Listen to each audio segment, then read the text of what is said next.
Okay, so taking this heater off, I need to take that clamp off, and I just want to make sure I remember how everything goes. I turn the fuel off, the ball valve, and I have to take that clamp off.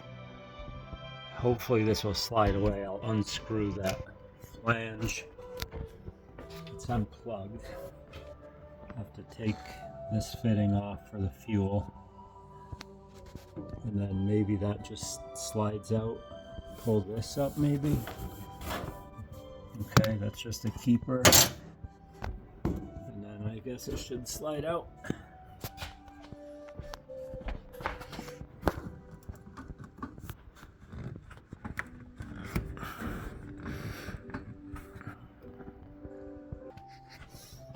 Okay, so I've got this hose off. The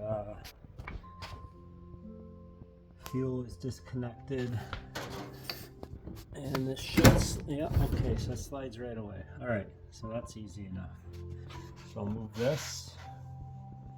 I want to maybe cover up that nipple so I don't spill fuel out of here. Move this, and then we'll get started.